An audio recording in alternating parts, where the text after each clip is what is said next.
Chers amis chasseresses, chers amis chasseurs, 2020 a été une année plus que difficile pour la France et les Français.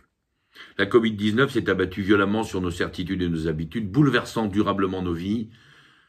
Je tiens déjà à présenter mes plus sincères condoléances à tous ceux qui ont perdu un proche dans cette catastrophe sanitaire, mais aussi apporter tout mon soutien moral à ceux qui combattent le mal et qui ont décidé de mettre leur carrière professionnelle au service des autres en prenant chaque jour des risques pour eux-mêmes et pour leurs proches.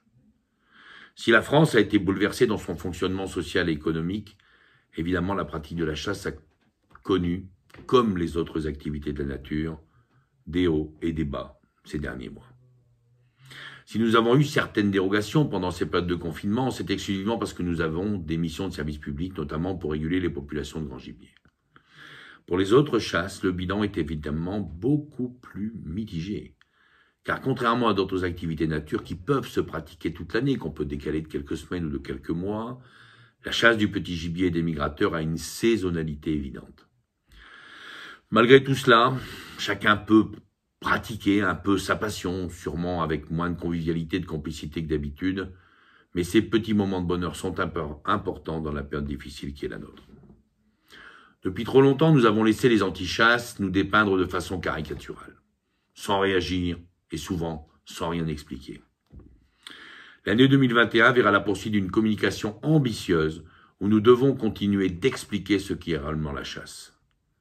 Nous devons tous, sans exception, parler à l'opinion publique, aux élus, mais aussi simplement à tous ceux qui nous entourent.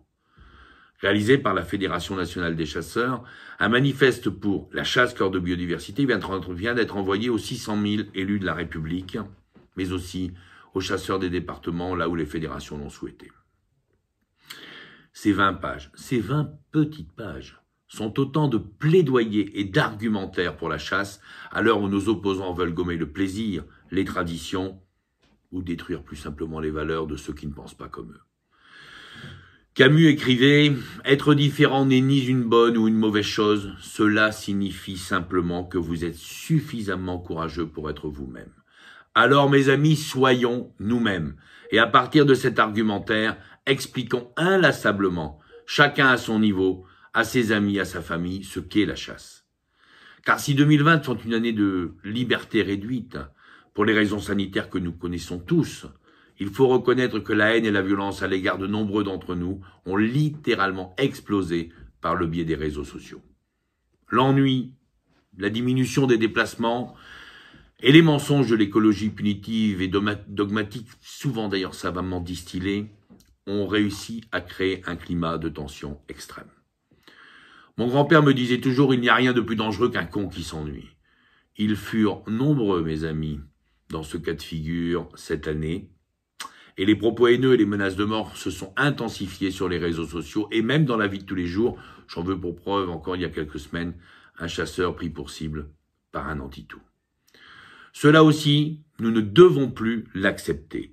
Je peux vous dire que certains vont avoir des surprises, car j'amènerai devant les tribunaux tous ceux qui, planqués derrière leur clavier d'ordinateur, se croient au-dessus des lois et se permettent d'écrire l'inacceptable. Tout comme moi, vous ne devez rien laisser passer. Je vous rappelle que le site de la FNC permet justement de renseigner ces exactions et qu'il est important pour nous que vous les rapportiez pour pouvoir en mesurer l'importance et la violence. Dans le domaine politique, notre ministère et la Direction générale de l'environnement, la Commission européenne d'ailleurs, se sont bien employés à réduire le périmètre de la chasse par petites touches. La capture au gluot, le courlis cendré, la barge à queue noire, la tourterelle des bois, le grand tétras, la chasse des oies en février et, disons-le de façon plus générale, la gestion adaptative sont autant de décisions totalement dogmatiques que nous avons dû avaler, que j'ai dû avaler. Sur tous ces sujets, mais sûrement d'autres à venir, je continuerai avec mes collègues à me battre sur le plan politique et juridique. Tout sera tenté pour défendre notre passion. Nous ne lâcherons jamais. L'année 2020 restera comme celle, malheureusement, d'une profonde fracture idéologique entre les ruraux et les autres. Le RIP et ses variantes législatives en sont l'illustration parfaite. Sous couvert de bientraitance animale, la volonté d'interdire l'utilisation des chiens pour la chasse, la motivation de faire disparaître les chasses traditionnelles, ou je dirais de nous empêcher, dans le fond, plus simplement de manger de la viande ou du gibier, sont les nouvelles doctrines qu'on tente de nous imposer. Mais soyez rassurés, là encore, nous ne nous laisserons pas faire. Et n'oubliez pas, dans le fond, que nous ne sommes pas seuls. Et que beaucoup d'hommes et de femmes politiques nous soutiennent. Les médias également, qui d'ailleurs de plus en plus se posent des vraies questions légitimes sur les intentions réelles de toutes ces personnes. Pour le RIP, par exemple, il est clair que combattre la chasse n'est qu'un prétexte idéologique qui masque d'autres intentions beaucoup moins louables, celles-là d'ailleurs. Changer l'alimentation de l'humanité, développer des nouveaux brevets pour la viande de synthèse sortie des éprouvettes, consommer ce qu'on nous demande sagement de consommer, faire de l'homme l'égal de l'animal, et au final, emmerder un peu plus chaque jour les Français. Voilà le grand programme et le grand projet qu'on veut nous imposer. C'est sûr que des femmes et des hommes qui mangent et qui chassent du gibier, qui tuent des animaux, qui se transmettent des traditions de parents à enfants, et qui ont choisi de vivre selon les principes qui ne correspondent dans le fond à aucun critère économique, selon les créateurs de ce RIP. Voilà ce que nous sommes, et voilà le danger que nous représentons face au nouvel ordre moral qu'on veut nous imposer. Eh bien, ils ont raison. Un danger justifié d'ailleurs, car jamais nous n'avons relevé autant la tête. Jamais la chasse n'a été autant défendue. Jamais l'élevage et l'agriculture n'ont autant été reconnus comme essentiels à l'activité économique. Si les coups qui nous sommes portés sont souvent très très durs, je peux vous dire qu'aujourd'hui nos réponses le sont tout autant. Dorénavant, nous utilisons tout ce qui est possible. Politique, juridique, administratif, médiatique. Il n'y a pas un domaine où la ruralité et la chasse ne soient défendues avec la motivation qui est la nôtre. Et pour cela, seule notre unité nous permettra d'aller plus loin. 2021 sera également une année élective pour les conseils régionaux. Nous devons tous faire de cette échéance un espoir pour la chasse et la ruralité en général. Tous nos adversaires seront présents dans cette élection.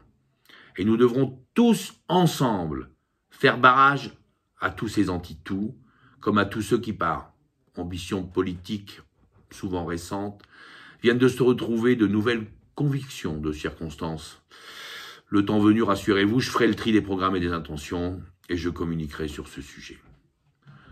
Avant de conclure ces vœux, je voudrais vous dire que la situation des chasseurs de gibier d'eau devant les problèmes de transport d'appelant liés à l'influenza aviaire est très difficile. Vous savez que nous avons d'ailleurs perdu il y a quelques heures le référé qui attaquait effectivement ce point précis d'interdiction de transport et nous avons été déboutés, nous avons perdu.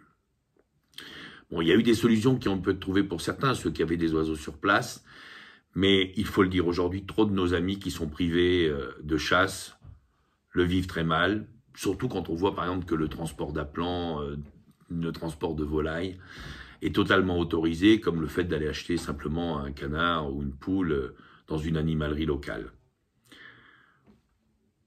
Là encore, le bon sens doit s'imposer au ministre de l'Agriculture.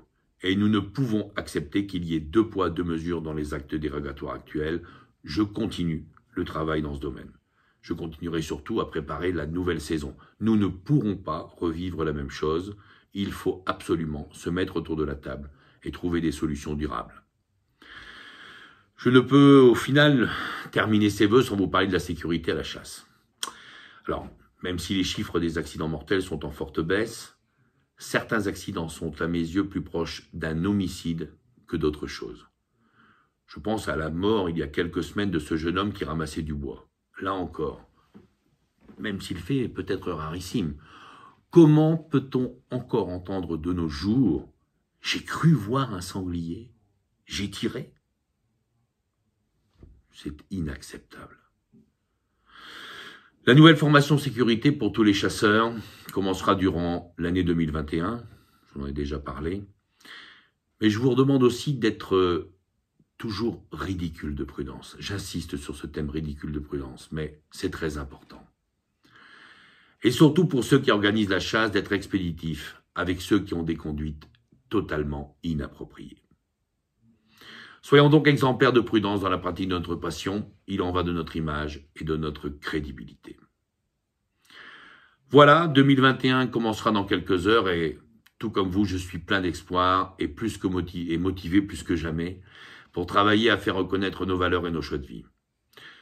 Mais pour que nous ayons encore de bons moments à passer ensemble, n'oubliez pas que les gestes barrières sont essentiels à la pratique de notre passion, mais qu'ils sont aussi la garantie de se protéger soi-même et de protéger bien sûr tous ceux qu'on aime. Au nom de l'ensemble de mes collègues présidents de fédération de chasseurs et de l'ensemble de tous nos salariés qui sont dans ces structures, nationales, départementales, régionales, je vous présente mes meilleurs vœux pour l'année 2021.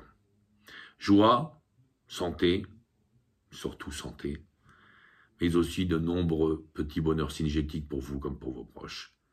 Vive la chasse, mes amis, vive la ruralité, bien sûr. Bonne année à tous.